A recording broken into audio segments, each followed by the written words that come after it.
Hey everyone, welcome to Season 2 of Reversing Climate Change. We are doing that podcast thing now and launching a Patreon. You can find it at patreon.com/NoriPodcasts.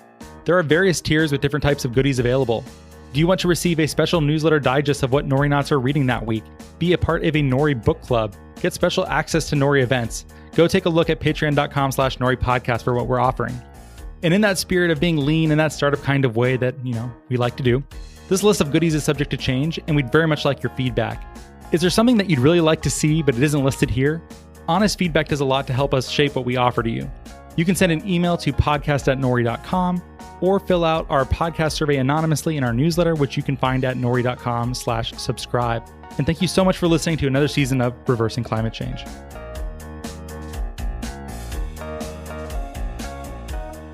Hello and welcome to the Reversing Climate Change podcast. I'm Ross Kenyon. I am the lead strategist at the Nori Carbon Removal Marketplace. Today I have with me Chris Kerston, Chief Commercial Officer of the Land to Market program at the Savory Institute. Hey, Chris. Hey, Ross. Thanks for having me on. I'm excited to be here. It's my pleasure. How has it taken us this long to do an episode on the Savory Institute? Are you offended? No, I'm a fan. And I've listened to a number of shows, and I'm excited to be on. I think that we have such a deep mutual respect for what Nori's doing, and we watch you guys closely. And I know we engage often. That I'm just happy to be getting around to it. Well, thanks. I appreciate that. I'm sure the rest of the team does as well. We are always very curious what's happening in regenerative grazing, and we see news trickle out, including a rather big announcement y'all had with Timberland recently about some regenerative leather going into boots, which is exciting, and we will get to that. But maybe a good place to start is just, what is the Savory Institute, and why do you focus on what's alternatively called regenerative grazing or holistic management? And I'm sure there's other terms in there too. Yeah. There's a lot of nuance there, and it's worth taking a second and unpacking, because I know when people think regenerative, they tend to think farming first and sometimes forget about the grazing side of the equation and the opportunities there. But to first take it back a step in history, the Savory Institute was started by a gentleman named Alan Savory. He's from Zimbabwe, and that's where the movement emerged. And it's this concept of what he put together. The language wasn't there then, but today we would call it a triple bottom line proactive planning process that teaches producers how to mimic nature. And so at the core level, if any of you come from more the business or financial sector, the way that most grass producers or grass-based farmers, even the grass-fed ones, the way that they treat their grass is similar to how somebody might spend cash out of their pocket. That it's just like, I'm going to go around, I'm going to buy these things here and there, and I'm going to use up grass accordingly. What we put forth is a triple bottom line. And if people aren't familiar with that term, it's where you take into account social, financial, and environmental goals together collectively as one greater unit of culture or what you're trying to accomplish. We bring that into the grass world, but think about a financial budget. So if you're running a business, you wouldn't just spend money based on the amount you have in the account. You'd make a plan. What are our goals for the year? Or what do we want to accomplish? How are we going to use this resource of money to accomplish those goals? And then how do we make pivots when we aren't hitting a target or something isn't quite going to plan? That's in essence what we do with farmers around grass, is we teach them how to use that grass as a resource base and budget it accordingly. So a lot of times grazers, they go out and they check on their animals on a daily basis and they go, do I have grass for another day? Or am I out of grass? I should have moved them last night. And what we do is we want grazers to be able to tell us where the animals are likely to be 3 months from now and why, what goals they're trying to accomplish. And this is all based on principles within nature that grass sequesters carbon better than any other ecosystem on the planet. Grasslands are totally the forgotten ecosystem. 1 billion people live on the grasslands today. It's still pastoral cultures, but grasslands are the first to be developed. Like I said, they sequester more carbon. They recharge water tables really well. They host a myriad of biodiversity, but it's not always the charismatic species that we're used to hearing about. They're just really an incredible ecosystem, and there aren't really grass huggers out there, if you will. There's lots of other ecosystem huggers, but there aren't a lot of grass huggers. And so when Alan was first doing his work and trying to say, I want to save these grasslands in Southern Africa, in my homeworld, he came up with these concepts of what are some core principles of nature that need to be baked into management, and then what is this kind of modular, flexible design process that can be used to help each individual producer create a plan for success.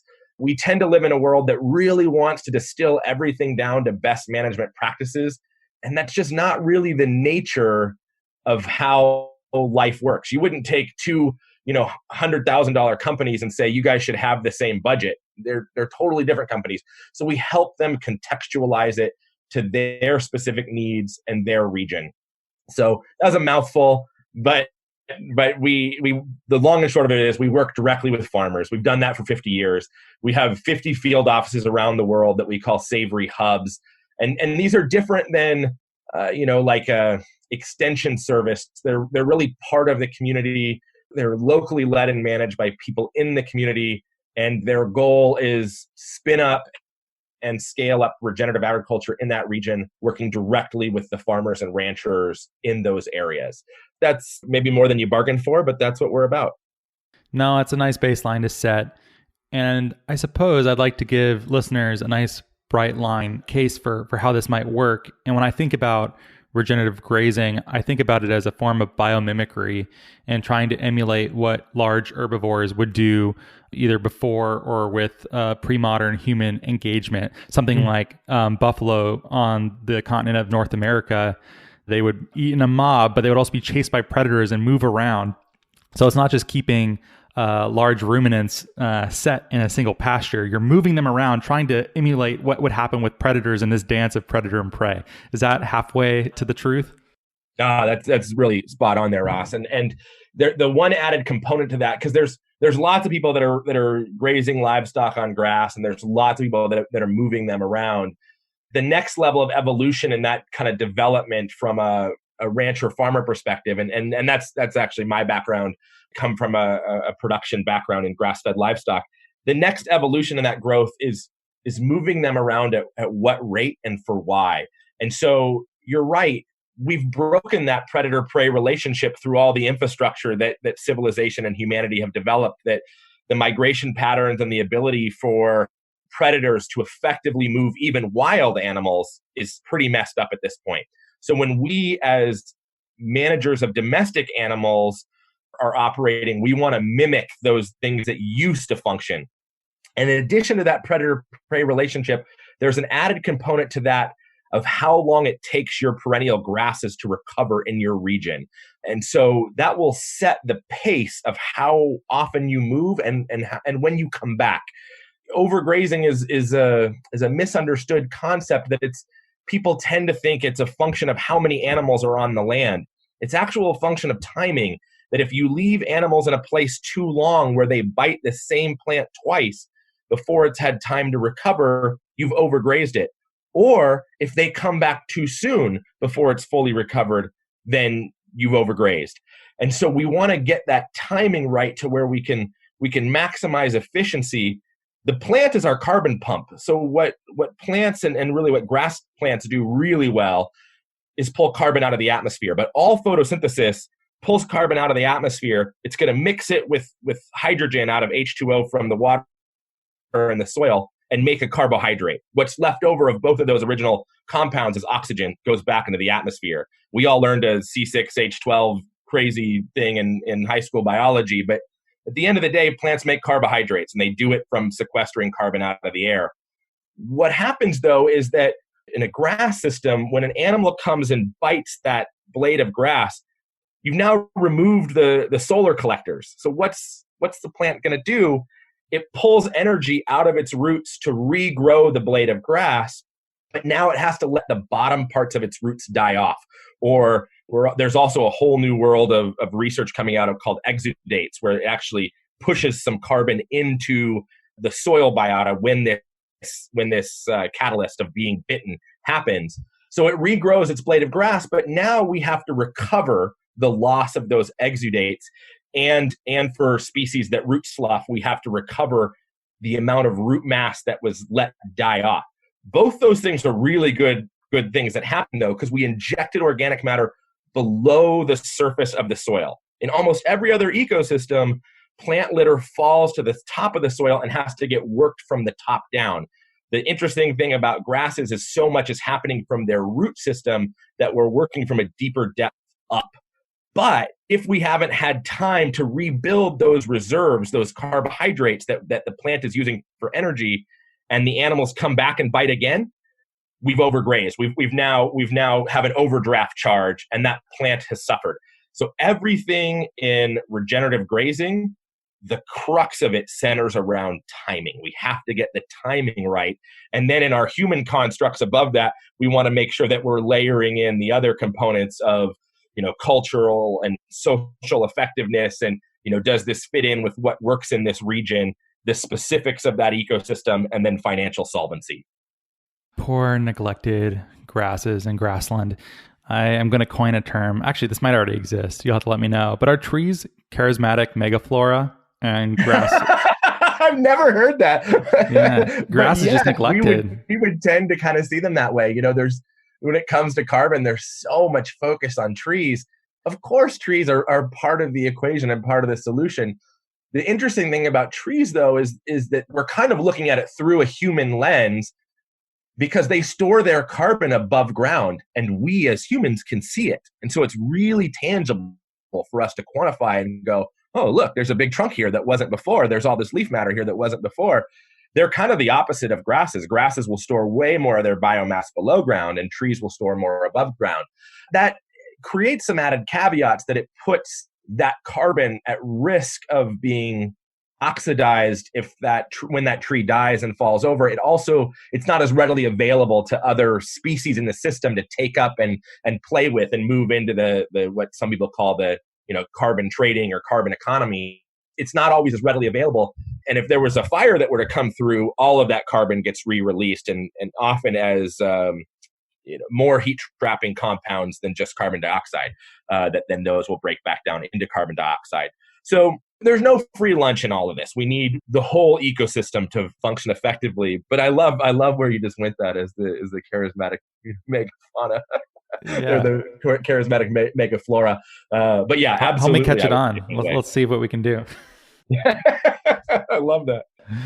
I imagine people listening, at least some of them, I'm sure, associate the raising of animals for meat and fiber and other products is just a drain on the planet, and is contributing to quite a lot of bad outcomes. And one of the phrases I hear within the regenerative grazing space is, it's not the cow, but the how. Do you like that little tag? Is that the rejoinder that would be made to someone who's more vegan inclined? Yeah, that comes from Diana Rogers and Rob Wolf, and Diana Rogers has just released a book and has I think the documentary is not out, but it's like weeks away, that really kind of dive into the nuance of how we manage these animals makes all the difference. And I think you're spot on, and I love the way you kind of phrase that question. The challenge that I think we as civilization and humanity, I'm maybe taking this in a weird place that other guests don't, but I think so much of this is how we as humans perceive the environment. And we're all, generally, humanity is trying to figure out how to be good stewards of the land. And I think we sometimes get lost in our own paradigms. There's a guy in this space, Peter Donovan, that goes around and collects carbon samples on farms, and he's kind of this sage philosopher type. And we were at a workshop with him one time, and he drew, somebody asked a question, and he just walked up to, the easel and started drawing on this pad of paper what was clearly the silhouette or the outline of a human head. Had the ears and the neck and the head. And in between the ears, he wrote diameter of the universe.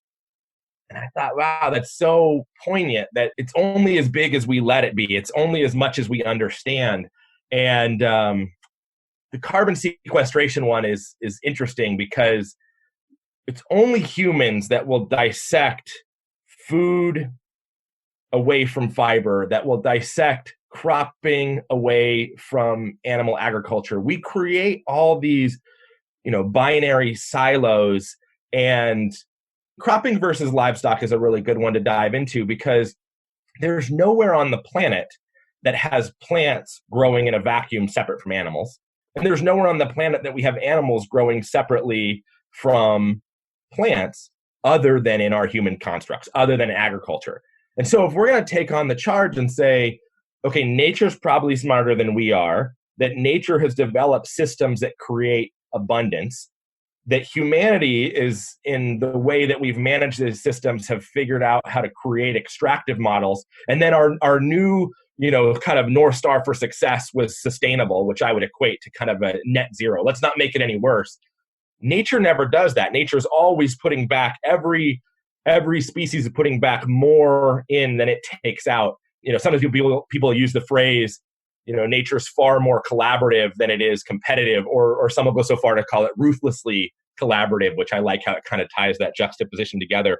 But this notion that, should we have a plant system to feed us, or should we have an animal system to feed us, in this, I don't know, whatever you want to call it, dichotomy between the two fringes of, only plant-based, or, now you've got kind of more this like primal trend that, some people only want to eat meat.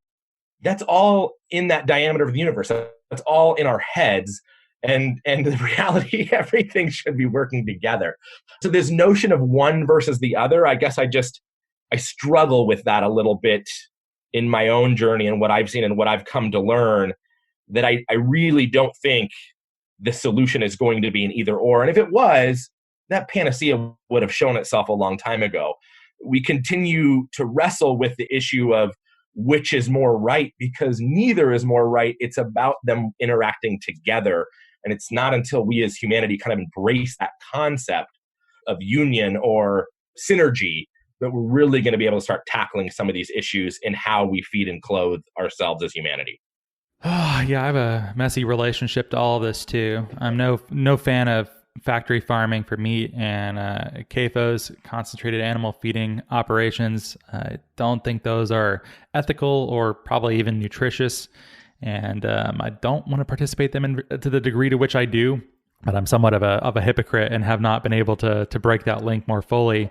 So I look forward to things that are plant-based meats or lab-grown meat. I think are interesting substitutes, since that meat, some of the meat that you'll get if you get a hamburger is so low quality, I doubt you could tell the difference if it was a vegan substitute or lab-grown. I don't think anyone would even be able to tell in a Pepsi challenge kind of scenario.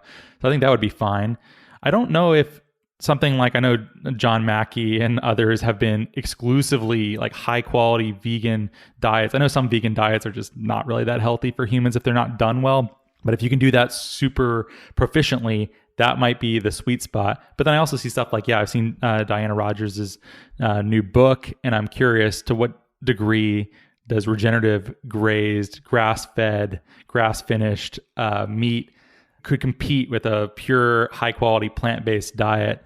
And so anyways, it's a big muddle, and I'm not sure what is right for all cases or for all people listening, but I think engagement is probably the best outcome that I have right now. Yeah, I want to be first and foremost empathetic, because I think the challenge of what is at hand is that most people want to be part of the solution. They want to contribute.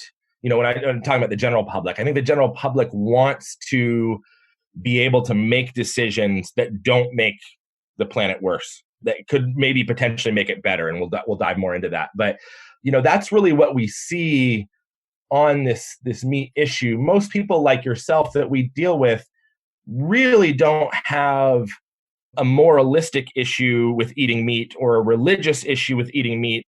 They want to know that the animal lived a good life, that there was high animal welfare would be the colloquialism that would be used as in terms of an elevated claim for a brand. But, it kind of scrubs all the essence of what that's really trying to accomplish. We used to have a saying on our farm that our goal was the animals have all good days, only one bad. We want them to fully express their ability to live like the animal that they are. and then live up to that point, up to the point of slaughter, or the point of harvest.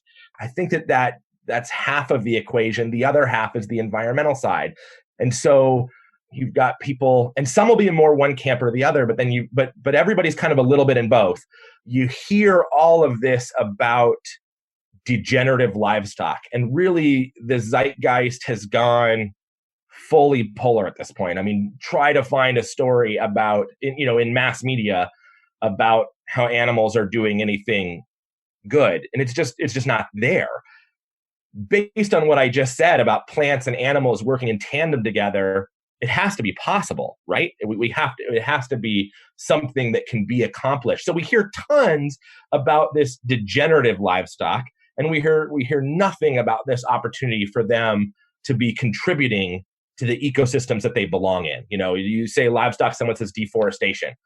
Okay, yes, I get it. There's the argument can't just be, here's all the things that are happening wrong. But then I think the consumer, again, to go back to that empathy, they're lost with no transparency about what choices to make that would actually help contribute to the problems at hand. And so when you bring up some of this lab grown stuff, my initial personal response is to really take kind of offense to that, because I see it as such a kind of myopic and short-sighted response to the opportunities that we have. When you look at how some of those products are grown, I mean, and really all the ones that I've seen at mass scale, it's monocultures. It depends on chemical agriculture. It has these really long and highly processed supply chains. There's a good amount of embodied carbon that still ends up in that product, and there's all sorts of other externalities that don't get addressed. And so when somebody jumps to that as the solution, my heart breaks a little bit, because I know there's a better way, and I know that if given the choice, most people would choose the better choice rather than what feels like this silver bullet that all we've heard is bad about this product. I still want it in my life, and so now I'm going to select this alternative that has emerged. But grass-fed meat is so expensive, man. It's so, I try to, when I go to the store, I talk to the butcher, I'm like, oh, this is double the price, sometimes more than that. Mm-hmm. It hurts to do it ethically. Surely some of these options, even if they are monocultures, they're cheap and maybe on the margin better. Would you at least grant that? Oh, yeah, for sure. I think cost and convenience are probably the biggest pieces we have to tackle for mass appeal. And sometimes I would put convenience even higher. I don't know that these fast food chains sell the volume, the billions of units sold. I mean, when I was a kid, McDonald's still used to put the ticker on the bottom of the Golden Arches sign. And now the number's so big, it's almost a negative brand halo for them to say how big they are. They don't sell those billions of units across all fast food. I'm not picking on McDonald's, but all of them. They don't sell those because it's just cheap. They also sell it because it's convenient. These alternative food movements have really embraced the slower side of things for the better, but then it becomes kind of this specialty meal, and then the rest of people are like, hey, I'm still running around with busy life. I got kids, both parents work, just life is nuts compared to what it was, let's say 50 years ago, where one parent, and this is in no way anything on a women's issue thing. I think that it's just the change of dynamic of history of you used to have the resource of somebody at home that prepared meals, and that's just not there anymore. I think if we are going to change some of these paradigms, we need to look at that again. It should not be couched on one gender. It needs to be a partnership of parents. But if we're going to create some of these paradigm shifts, we have to make the time for some of those things. We also need to recognize not everyone is going to be able to do that. That in itself is a certain degree of privilege to be able to get to that point. And we need to have convenient options for regenerative, organic, high welfare, fair trade food, additionally as affordable options. And I choose the word affordable over cheap because I think we also have to get to a place that we're addressing the externalities appropriately, that when we look at the health costs of cheap food, that's getting embodied somewhere else in the system, not necessarily, certainly not at the point of sale, and maybe not even recognized by the purchaser of the product, depending on the country and the kind of healthcare system they have. They could make poor decisions their whole life, and then someone else is. And that sounds like I'm going against government healthcare, and I'm not. It's just the nature of the finance doesn't necessarily send the right signals back to the right place. So we have to figure out how to account for those externalities in health and environment that someone else is picking the tab up on currently, not necessarily the eater or the purchaser. And I think when we start to address some of those things, cost and accessibility, I even like better as a convenience term, really start to become front and center, that to take this mass appeal, we've got to make it affordable and we've got to make it accessible to the average person. We can't have people as deep down this rabbit hole as even yourself, still kind of wrestling with, holy smokes, this is 2 times the price. I can't afford this, especially as somebody that's an activist in this space and not bringing down, a corporate C-suite level salary. Yeah, absolutely. Well, you've mentioned this already, but there's competition between arable land for agricultural purposes or grazing purposes, and in some cases even between arboreal trees and forest purposes. Is there even space enough for how much meat we like to eat in the weird countries, the Western educated, industrialized, rich, developed? I think that's it. The global north.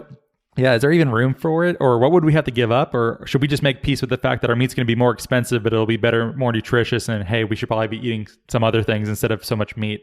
Yeah, so from a arable versus livestock perspective, again, it's part of that human construct that those things need and must be separate. They're not separate in nature. And so, when we talk about arable land, this is usually our most fertile grounds.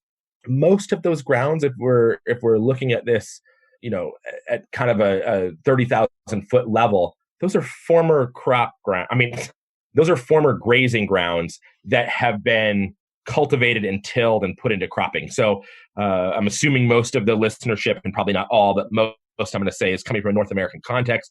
So we'll use the Midwest as an example. You had the most recent species of grazer that we're all kind of familiar with is the bison, that was ranging these large landscapes in huge herds, bunched and moving, like we talked about with predator pressure.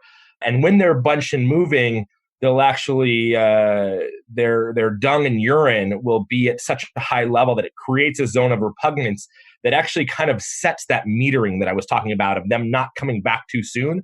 That basically they're not going to come back until all of that manure has been eaten up and put back down into the soil, that literally critters and bugs are reaching up and grabbing that manure like dung beetles and pulling it down under the soil. So that was kind of the function for metering. The predators were the function for bunched and moving, and that was the function for metering. If you think about this debate between what I'm just going to call farming and ranching, and in some countries that's not the right terms because you could still have livestock farms, but in the US and North America, it means livestock versus cropping. So you've got farming versus ranching. Somehow we've gotten to the place that farming just gets this kind of inherent free pass.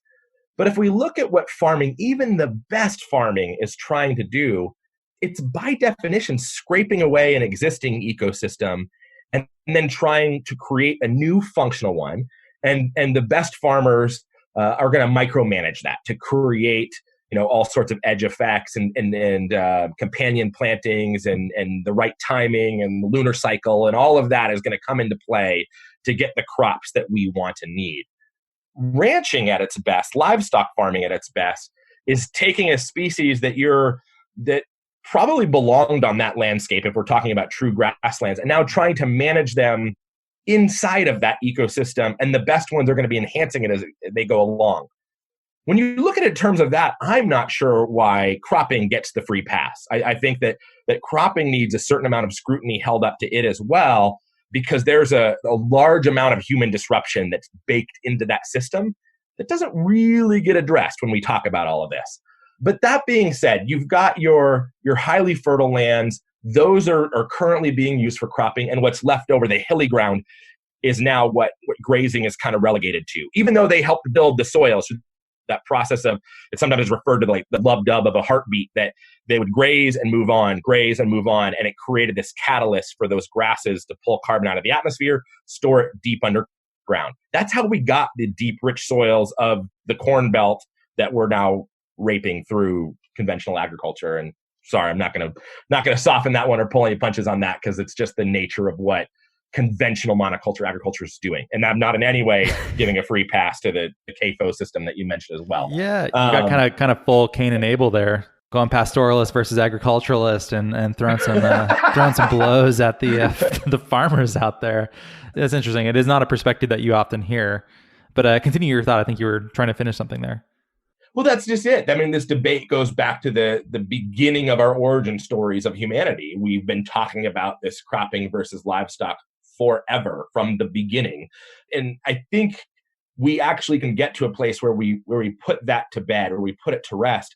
But I think there's a both and that needs to come in here. And that both and to me looks like, let's continue to have really high quality, high touch grazing happening on the hilly ground that is not suitable for arable crops. And in many countries, that's all they have.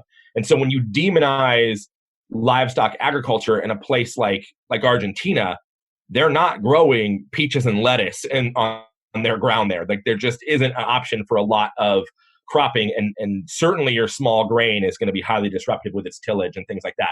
So let's keep those animals on the hilly ground and let's get regenerative outcomes. For the arable ground, the vision that I and we at the Savory Institute see is, let's start bringing that hybridization back together, that in the crops that we're going to grow for human needs, let's integrate an animal component to that. And so that, are we using animals to graze a cover crop in kind of a Gabe Brown model to prepare that field? Are we using them to eat the underutilized portions of it? So maybe that's crop stubble that's left over, or parts and pieces that get harvested that aren't fully utilized. Is there an omnivore or a ruminant that could step into that place? And that's pigs and chickens versus, cows and sheep and goats. Is there a class of animal that could eat that can help break it down and speed up the cycle at which that biomass can get reincorporated with the soil? That's the goal of what we're shooting for here. And to me, it becomes, how do we stop pointing our guns at each other, of the Cain and Abel example there, and really embrace one another and say, humanity needs both. And there's an opportunity for us to steward both in a way that gets us to the outcomes that our planet needs for us to continue here. Great. I think that's a fair place to put a pin in that. And we should also talk about your work that you're doing beyond just philosophically, historically, what is happening with the Savory Institute. You're working on the Land to Market program and working with brands who are trying to source things more responsibly, trying to source responsibly made, regeneratively made leather, fiber, and meat, and I imagine some other things too. So how exactly does that whole process work, and what is Land to Market? Yeah, that's why I love the questions that you've started with, because it's really the questions that we felt that needed to be addressed at the broader scale. That there's this confusion, there's this lack of transparency, there's lack of support in supply chains, even local food systems, to help consumers make better choices. And so we're always focused on the two disparate ends of the value chain. We're interested in helping producers, and we're interested in helping consumers. And the plight of each, producers have predominantly not been marketers, and I don't know that they should have to become marketers. We've already kind of put the task of them of stewarding the land. I think a lot about this notion that society as a whole is waking up to the idea that soil can solve so many of our problems. When you're talking about being marketers as a farmer or rancher, are you talking about like someone who goes to farmers markets and has their own label as opposed to selling into the commodity market? Is that what you mean? Yeah, that there's this kind of polarity there, that you have the option to sell into a commodity oligarchy, or you go direct to consumer. And again, I think one of the things that has emerged out of the pandemic is the ability to start talking about privilege. And I know that your guys' show has leaned into that. There is a privilege of being in a weird country, and particularly in this country on what I sometimes call the parenthetical coast, that you've got, each far east and far west side of the country that are really where most of your urban populations are. And then your agricultural sectors are operating in the middle of the country. So if you're somebody that's on that edge effect, like I am in Northern California, I've got access to amazing markets here. But if I'm in Western Wyoming or Utah, you could satiate Cheyenne and Salt Lake City's needs with about 2 ranchers and 3 farmers. What happens to the rest of the growers out there? So this notion of ultra local, direct to market sometimes is a little bit of a misnomer of what's possible. And so I love what the Joel Salatin's a close friend of mine, has been a mentor for 20 years.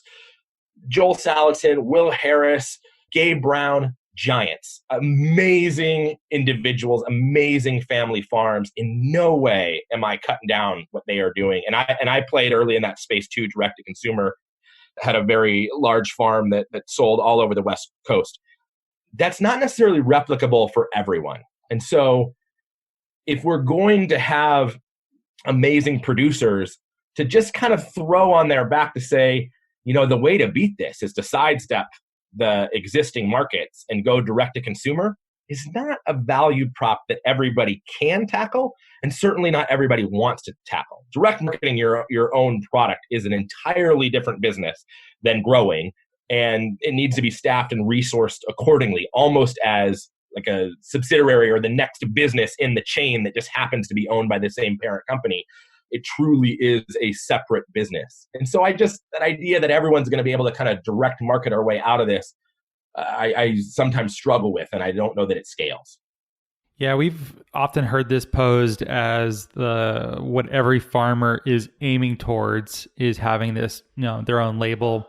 And it sounds like maybe you're saying a lot of people don't actually want to do that. So there's some middle ground between, commodity oligarchy, as you say, or this direct-to-consumer model. And this is partly the model of what Savory is trying to create?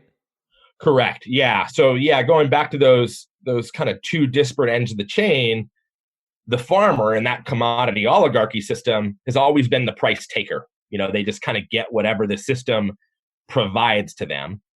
On the other end of the chain, you've got the consumer that by and large systemically has had the wool pulled over their eyes. Nobody, until exposés and public pressure, and I think really the age of these democratic social media platforms is really what's creating an emergence here. Until there's pressure put on somebody, nobody, the human organizations do not naturally share more information than they have to. And we're getting to a place that consumers are demanding that. They're saying, no, we want to see more of this, and we want to be part of the solution ourselves. And so that kind of cliche of vote with your dollar, we want to take that to the next level as the message that brands at least are hearing, brands and retailers. The other side of this is a true cost accounting approach that governments and world organizations are starting to hold companies' feet to the fire. I worry a little bit that the pandemic has kind of slacked off on that a little bit, because it's just like, hey, do what you need to do to stay in business. But prior to that, if we were having this conversation in February, the idea that brands will have to pick up the cost of externalities that are produced in their value chain and pay the true cost of that. So if they, 3 or 4 steps back in their chain are working with a processor that's dumping, pollution into a river, somebody pays to clean that up, that would eventually roll up to them in the future. This idea of moving to a true cost accounting world is driving brands to change, to say, okay, we need more optics on what's happening in our supply chain. We need more transparency and traceability of our products through that chain. And we need to be able to make decisions more informed and effectively about that. That's kind of the 3 players that we deal with. The brand is the one that honestly, even though it drives a lot of the other 2, the ones that we're really worried about helping is the farmer and the consumer. And where I was going a second ago on that farmer piece, I think society is waking up to this idea that the soil is the solution, at least part of the solution. I think most people can get there, to so many of the world's biggest problems, whether that's climate change or world hunger, water insecurity, struggling rural economies and rural relevance. If the soil plays a piece of that, then that really makes the farmer and the rancher our ambassador to that solution. And yet for all of human history, they've been relegated to the peasant class. So we have to figure out how to change that. On the other side, we have what you brought up, that we have a more disparity in quality of life that's existing among consumers. The rich are getting richer, the poor are getting poorer. We've seen the middle class diminish. And there's been lack of information provided to them. And so the notion that they're going to somehow bear the brunt of this and pay more to create the higher quality of life for producers just isn't a reality. And so we have to figure out how to fix that, what feels like an unsolvable problem, with both sides having this kind of challenge. But I think transparency, democracy, new choices is the way that we do that. So that's where our EOV program set out. We started with this idea of regenerative as the solution to so many of our problems. Livestock kind of already has this added slight against it. People aren't really sure about it. We said we need to go and measure environmental health, or what they call ecosystem services, at the ground level with real empirical science. So we went behind the scenes and we formed an academic consortium. We started working with Nature Conservancy and Michigan State University, super close to us, Texas A&M, Sydney University in Australia. And we set forth this idea of, what if we measured as broad of spectrum of environmental health as possible on the ground in a way that could be deployed to the most remote and poorest regions of the world. So we had to develop a protocol that didn't, as soon as you say, I got to truck out the $1 million LiDAR machine, that's not going to work. We've got to create a way that we're measuring ecosystem services the same way everywhere, with a protocol that uses empirical science that can be deployed anywhere. And so it took us 6 years to put that protocol together, to get all the players aligned. And what we came out with on that, we call Ecological Outcome Verification. That's what I sometimes shortly refer to as EOV, the acronym. And it does just that. It looks at this comprehensive aggregate of environmental health, that we're looking at sequestered carbon, we're looking at soil health, we're looking at soil water holding capacity, and we're looking at biodiversity. And the interesting thing is, those all exist simultaneously and collaboratively in nature. Like I was talking about, the plant is making those carbohydrates. It's pulling carbon out of the atmosphere and making these organic compounds. Those organic compounds are your smallest in the soil. And so they have the most surface area. And so they create this magnetic sponge that water wants to stick to, which is also really valuable in a time where in climate change, we're seeing more deluge events. So you're seeing big rainfall events and then longer periods of dryness. And when you just look at rainfall for a place, it doesn't show that, because it doesn't show that, boy, you used to get 15 inches of rainfall spread over 5 months, 10 months, whatever it is for that region. But now you have 2 4-inch rainfall events, and the other 2 inches is spread out across that 5 or 10 months. And so we've got to be able to soak up that water better and kind of flatten those curves, or that volatility of that rainfall. And then when a system has a more stable amount of water, more water, and for a longer period of time, that leads to more biodiversity. And so that's what we created.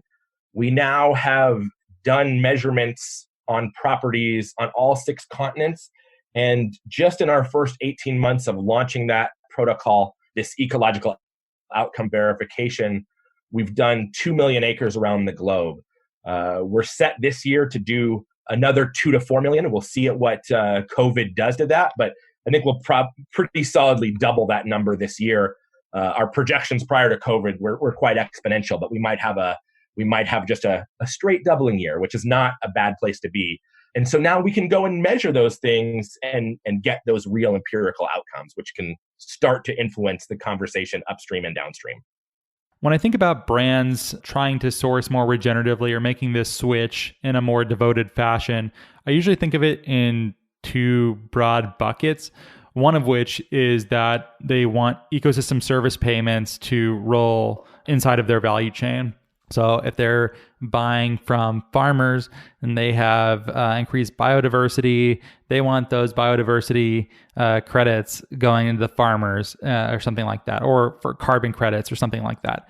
I also can see brands just wanting to, rather than monetizing it through some sort of credit scheme, oftentimes just want the ability to stick a label on their product that goes to the consumer and say, hey, we meet these standards and this is really cool. And I imagine some brands try to do both.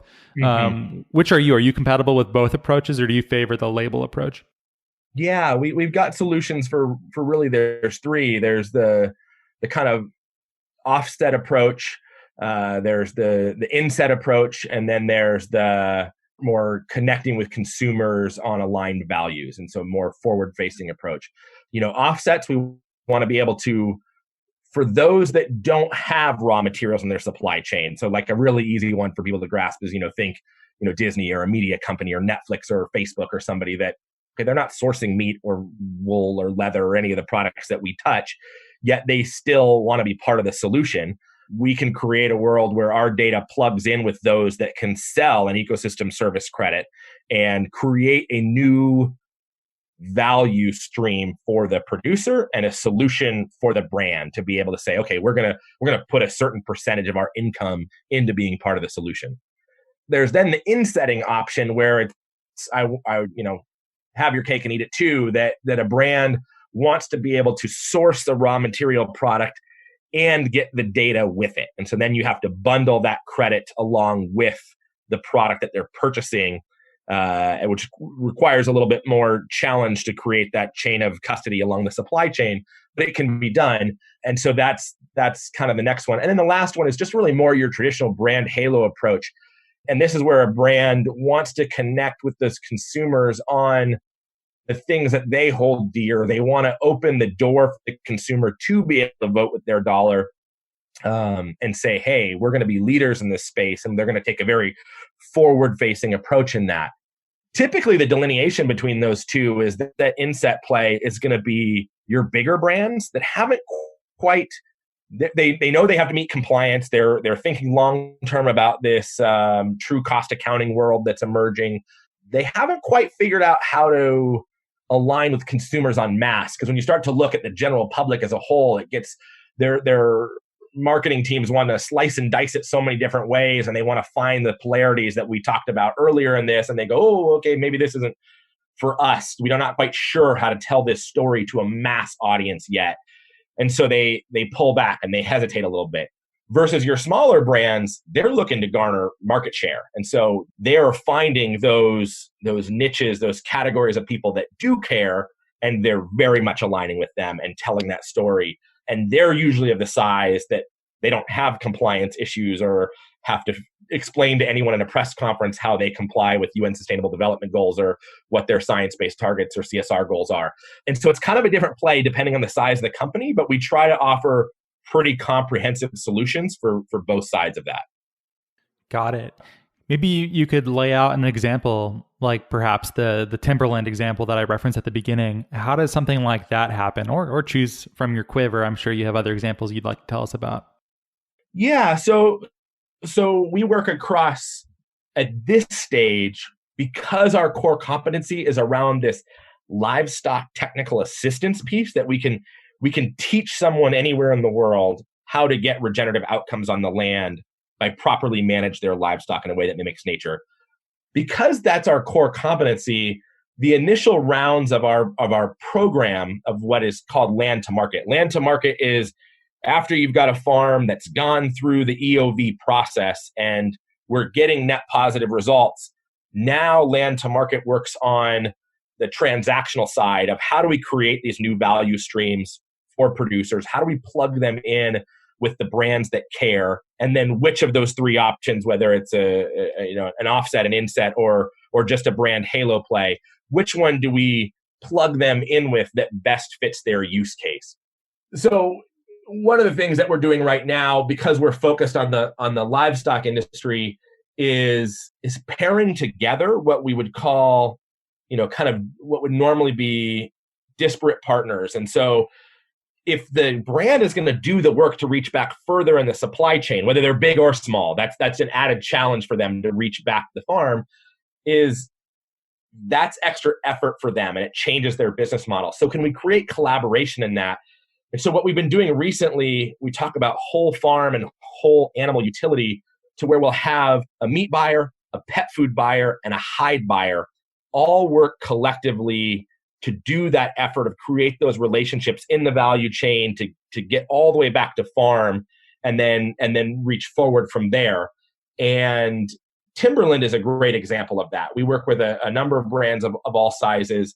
The ones that you guys would recognize because they're bigger, would be like Epic Provisions, that's a subsidiary now of General Mills, or Applegate, a subsidiary of Hormel. We work with Kering Group, which owns Gucci and Balenciaga and Saint Laurent and a number of luxury brands.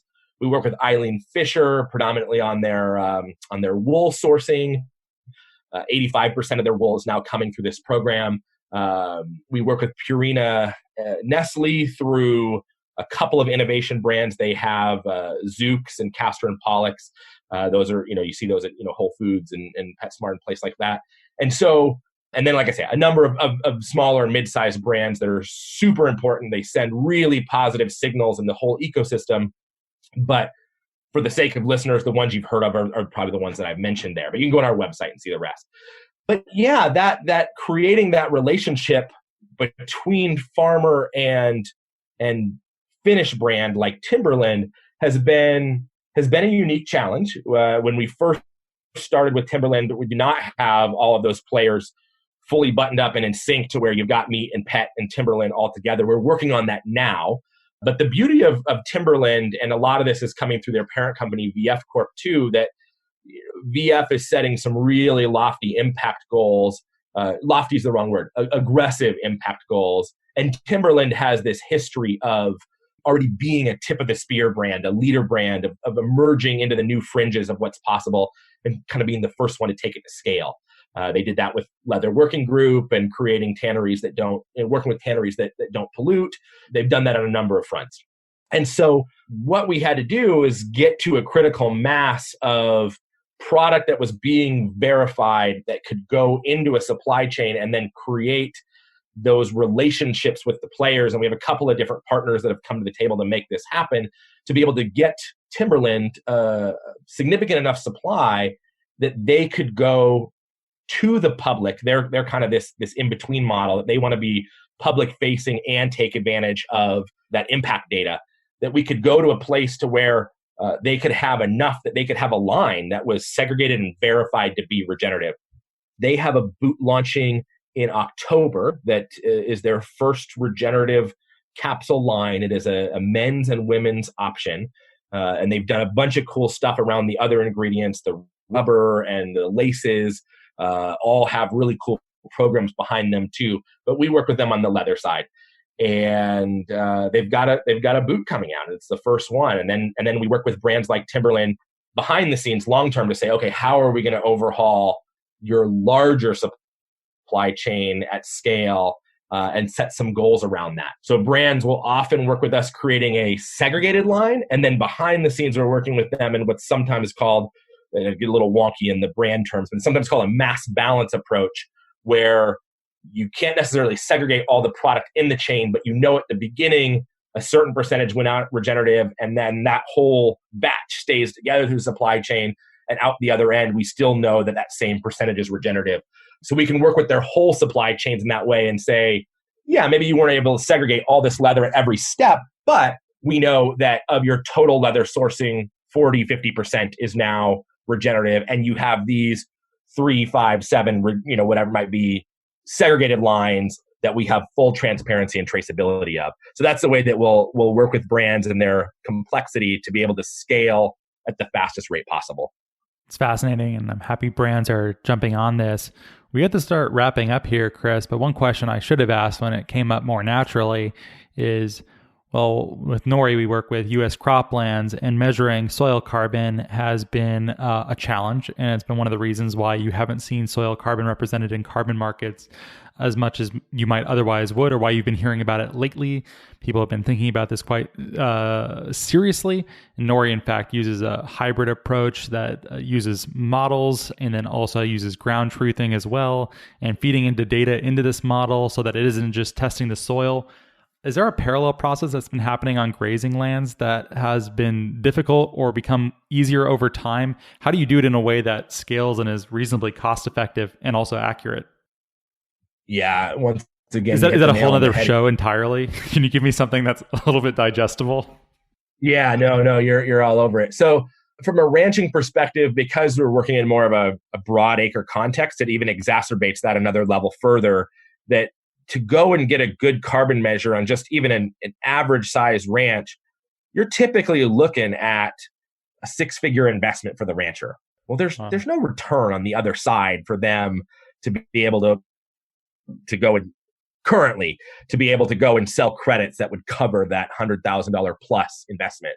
The reason the cost is so high is that because the carbon models, because academia and the scientific community hasn't fully figured out how carbon moves through a system yet, that what I called earlier, kind of colloquially, the carbon economy. What's long term, what's short term, what's volatile, what's labile. All of that is still being figured out. And so to get to a place of what's called statistical relevance, to where we can feel confident that, okay, we've taken enough samples that this property is sequestering this much carbon, is that's what they do. They take these huge sample sets to get there. And the time to take them and the laboratory analysis is expensive. And so everybody's kind of been wrestling around what to do here, and how do we take outcomes and models and put them together in a way that makes more sense. Where we saw an opportunity was because from the start, we wanted to measure a breadth of ecosystem services, not just carbon alone, is that we've looked at building corollary data sets. So again, because the plant is sequestering carbon, turning it into organic compounds, those organic compounds are able to hold on to more water. More water means more biodiversity. It also means there's corollary relationships between all those things. So rather than taking these huge sample sizes of carbon, we're pushing on some of the current carbon models by saying, what if we compared it to soil organic matter and water and biodiversity, in addition to taking a verified carbon methodology, but just not the same volume of sampling? So that's what's different about EOV. We are working to get that to we have to get to a critical mass of data to be able to make that a verified carbon methodology. And I think we're getting close to that. But that's kind of our approach, that we still want to do as much outcome-based, ground-proofing, empirical science as possible, but we are going to build that carbon model stronger through measuring the whole ecosystem, which actually all has value and all has relevance to the discussion. You can't really talk about the sake of civilization without also talking about water. And you can't really talk about the sake of civilization without talking about functional ecosystems, which is biodiversity. So obviously, greenhouse gases and climate change is the most pressing. I'm in no way throttling back on that, but they're actually kind of all symptoms of the same environmental degradation. So we have to figure it out collectively. So that's been our approach, to be a little bit more of that aggregate of environmental health.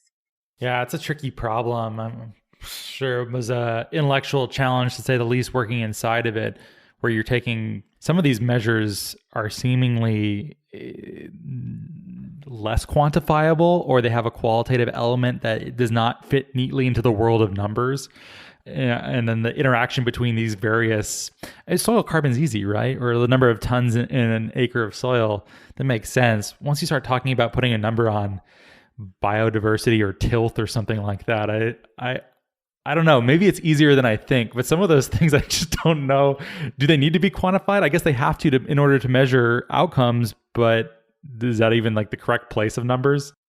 I love that. Only in a conversation with Nori would you be like, carbon's easy compared to the rest of that. We're weird because we all read these sort of, and we're also suspicious of some of these attempts to enumerate everything and to put everything into markets and put dollar signs on things. But and we should be. And I'm so glad you said that, because I want that to be the underpinning to what we say here. We were big on test and learn. And so we have the best knowledge that we have available. We've put something together. It will evolve and change over time. I also love that you bring up qualitative versus quantitative. They both have to be there. How we have wrestled that is, if you just measure something like carbon that takes time to build, is expensive to measure, it's a terrible feedback loop to producers. So we can develop all the fancy monitoring tools that we want, But unless they're more real time, we're just going to be measuring degradation across the globe. Part of that empowerment and that value prop to producers is we have to provide them better optics into what are the outcomes of their management changes day to day. And so the more that we can get more high resolution and more real time, the better we can inform them that it's like, hey, when you did this, this is what happened. And I know that sounds like a pipe dream in our world of ecosystem services of just any measurement would be good. But I'll give an example of that. Rating how quickly dung decomposes would be considered a qualitative score. No one's measuring the mass of the dung, as it's breaking down. It's a qualitative score. But through the work that we've done and the data set we've built, we've found that there's a direct correlation between rate of dung decomposition and how much carbon you're sequestering. So that's something that real time the farmer can look at and say, hey, my animals were in there a week ago, and how quickly is my dung decomposing? Is my soil getting healthier and able to pull down more carbon or not? And so that puts them on that pathway and gives them more tools. Remote sensing and Landsat data is only going to make that better as time goes on. The point you make about quantifying water versus biodiversity are very different. You're right. Biodiversity is super hard to quantitate. It's harder than carbon. Water is not. Water has 150 years of good hydrological science behind it.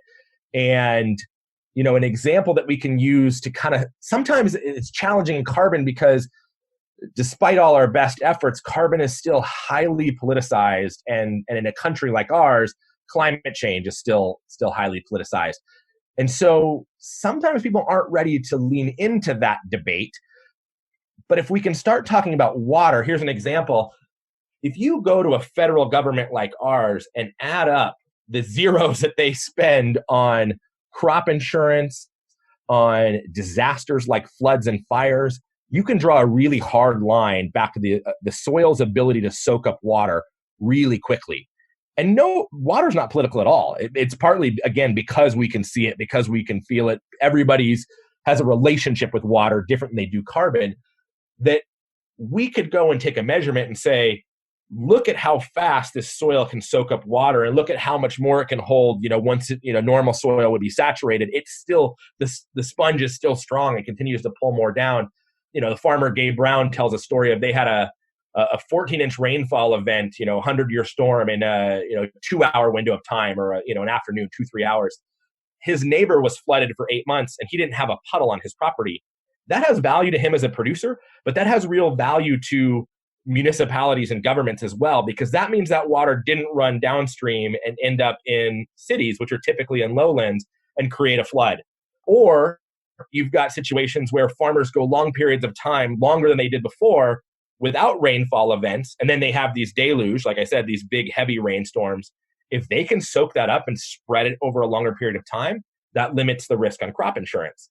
So water is highly tangible, and we see it as a really strong gateway to, one, make the carbon model stronger, but also more palatable, that we can agnosticize it to some degree or pull out some of the discourse around carbon and GHGs. Again, mostly in this country, the rest of the world is on board, but here we still continue to struggle with it. That allows it to be freer for other parties to play. That maybe, we talk to brands a lot that they're like, ooh, not really ready to say climate beneficial, but I'm ready to talk about soil health. I'm ready to talk about water. And I think that's just going to make it more tangible for everyone to kind of wrap their arms around and create a bigger net. And that's what we need. We need that rising tide to float all boats. That indirect financial measurement too of literal downstream effects of controlling floods or crop insurance, that's an interesting way to measure it by proxy rather than something more, scientific, physical, tactile. Cool. Well, you've given me a lot to think about, Chris. Thanks for being on the show. Yeah, I didn't mean to make that sound so conditional or so uncertain. Thank you for being on the show, Chris Kerston. No, like you said, it's. I think we've both been wanting to do it for a while, and it's great to be able to share our more internal dialogues with the rest of the world through your podcast here. So it was great. Thank you for having me on. We would love to come back on anytime, and have a number of team members that can add other breadth and information that I wasn't able to cover, and maybe it's less of my core expertise, but. Yeah, we need partners in this world, and again, I love what Nori is doing. I love where you guys have disrupted stalemates that have existed for a long time and said, we're going to get moving on this and start creating change and sending those signals. And I think we're kindred spirits on that front. Well, thanks. Thanks for saying all that, Chris. And if someone wanted to learn more about Savory Institute and what y'all are doing, where would you direct them? Yeah, so you can go to savory.global. That's going to give a ton of information about our network and how we work with producers. We have a landing page, and it'll be on our navigation to look up land to market, which will tell you more about the brands that we're working with. We're working right now. We're reaching that critical mass of brands that we're working with, and have now dozens and dozens of products that have a consumer-facing seal on them. That really now a consumer can pick up that product and know with empirical data that their purchase is making the land better, that they're healing the environment. This product was grown regeneratively at the farm level. And so we'll be putting together like some holiday gift guides and things like that show the breadth of products that are now available under this land to market seal. So check into that. You'll see more of that as we get closer to the holidays. We'll launch more of this collection of products that qualify everything from yarn and fiber and sweaters to leather products and pet food, and of course meat, whether we're talking jerky sticks or snack sticks to fresh steaks and things like that. So a lot of exciting stuff happening. So go check it out. I also saw Alan Savory in the new Kiss the Ground documentary, which I saw recently, walking around barefoot in Zimbabwe as he does, because that gives you more information, I'm told. Our friends at Kiss the Ground made a really cool documentary. I'll put the link in the show notes in case you want to be informed when it's available for viewing. Definitely worth a look. And just thanks again, Chris. Thanks for being on the show. Thanks, Ross. It's been great. Yeah, it sure was. And if you like the show, please rate and review us on iTunes, Apple Podcasts, Stitcher. Tell your friends. I have this all memorized now. It just flows right out of me naturally. And thank you so much for listening.